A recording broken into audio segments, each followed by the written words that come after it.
In the late summer of 1944, as the world was consumed by the fires of World War II, a smaller, more intimate terror gripped the town of Mattoon, Illinois. Residents began reporting a heavy, sweet-smelling vapor drifting into their homes at night. This wasn't just a strange odor. It was a weaponized mist that left victims paralyzed, nauseated, and gasping for air in the dark. The first official victim was Mrs. Burt Kearney. On the night of September 1st, she woke to a sickeningly sweet smell filling her bedroom. Within seconds, her legs became numb and her throat began to burn. When her husband rushed to the window, he saw a tall, thin figure dressed in dark clothing slipping away into the shadows of the yard. The mad gasser had made his debut. As the news spread, gasser fever took hold of Mattoon. Over the next 2 weeks, more than 20 people reported similar attacks. Victims described a hissing sound near their windows, followed by a cloud of blue or white gas. The effects were consistent: temporary paralysis, swollen lips, and projectile vomiting. The spooky intruder seemed to be targeting sleeping families. The local police were overwhelmed. They prowled the streets with shotguns, but the gasser was a shadow. He knew the back alleys and the heavy foliage of the gardens perfectly. He struck in one neighborhood, and then minutes later, appeared on the other side of town. It was as if the phantom anesthetist could move through walls or vanish into the humid Illinois night. Speculation turned dark. Some believed the gasser was a mad scientist testing a new chemical weapon. Others whispered that it was a Nazi saboteur trying to demoralize the American home front. The sweet smell was compared to chloroform or mustard gas, leading to a heavy fear that the town was being used as a laboratory for a mass paralysis experiment. The mystery turned spooky when a young girl found a white cloth on her doorstep. When she picked it up, she was instantly overcome by a powerful chemical odor and collapsed. Analysis of the cloth revealed nothing but traces of common household chemicals, yet the girl's symptoms were undeniably real. The gasser was leaving calling cards that carried a lingering dread. State police and the FBI eventually joined the hunt. They set up blockades and searched every cellar in Mattoon, but they found no lab equipment, no chemical tanks, and no tall, thin men. The physical evidence was non-existent. There were no fingerprints on the windowsills and no footprints in the flower beds. The gasser was a ghost with a gas mask. By mid-September, the mass hysteria theory emerged. Psychiatrists argued that the heavy stress of the war, combined with a few real cases of industrial odors, triggered a collective delusion. They suggested the sweet smell was just the scent of blooming flowers or a local diesel plant, and the paralysis was a psychosomatic reaction to the fear of the unknown. However, the victims were outraged by the hysteria label. Mrs. Kearney and others pointed to their physical symptoms, the swollen faces and the lingering numbness, as proof that something tangible had entered their rooms. A psychological itch doesn't usually cause a person's legs to stop working for 3 hours. The gasser was more than just a trick of the mind. One spooky detail involves the anesthetist of Botatort, 10 years earlier. In 1933, a nearly identical series of gas attacks had occurred in Botatort County, Virginia. The gasser there also wore dark clothes and used a sweet-smelling pump. It was as if the entity had traveled across state lines or reappeared after a decade of silence to haunt a new population.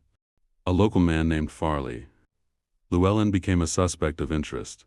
He was a brilliant but troubled chemistry student who had been expelled from a university. He was known to keep a secret lab in his basement and had a tall, thin build. But police could never find direct proof linking him to the Mattoon attacks, and he spent the rest of his life in a heavy silence. The attacks stopped as suddenly as they had begun. On September 13th, the gasser vanished. The phantom left no goodbye and no explanation. Mattoon returned to normal, but the spooky atmosphere remained. Doors that were once left open were now bolted shut. The town had been violated by a smell, an invisible rapist of the senses who could never be caught. The mad gasser represents the terror of the domestic. It is the idea that your own bedroom, your ultimate sanctuary, can be invaded by a mist. It is a puzzle of chemistry and chaos, a reminder that the air we breathe is a vulnerable thing. The gasser was a heavy shadow that proved you can't lock out something that can flow through the cracks of a window. Today, The mass hysteria explanation is the official one in history books. But for the grandchildren of the victims, the mad gasser is a family ghost. They remember the stories of the hissing sound and the sweet blue smoke. They know that for 2 weeks in 1944, a thin man owned the night in Mattoon, and he didn't need a key to get inside. Is it a tulpa? Some paranormal researchers suggest the gasser was a thought form created by the collective anxiety of a war-torn society.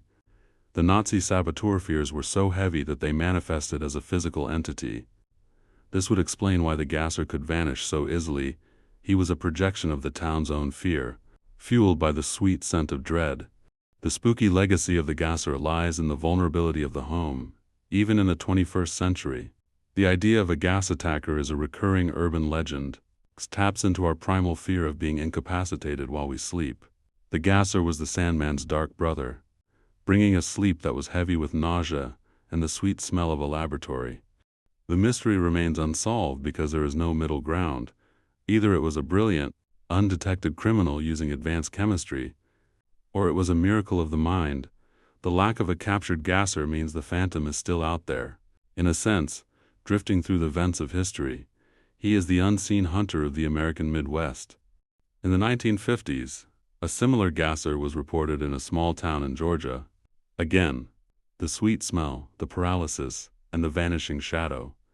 It was as if the gasser was a frequency that could be tuned into by different towns at different times. He is an archetype of the alleyway, a mystery that defines the spooky side of the suburban 20th century. The heavy air of Mattoon in 1944 was filled with the smoke of factories and the news of the front. Into this pressure cooker environment stepped a man with a pump. Whether he was flesh and blood or a spirit of the times, he succeeded in turning a quiet Illinois town into a theater of the macabre. He was the Sultan of the Sweet Mist, a mystery of the night. The final mystery lies in the chemical. What could cause temporary paralysis and vomiting without leaving a residue? Modern toxicologists have struggled to name a substance that matches all the symptoms. This technical impossibility is what makes the gasser spooky. He possessed a science of the shadows that was decades or worlds ahead of his time.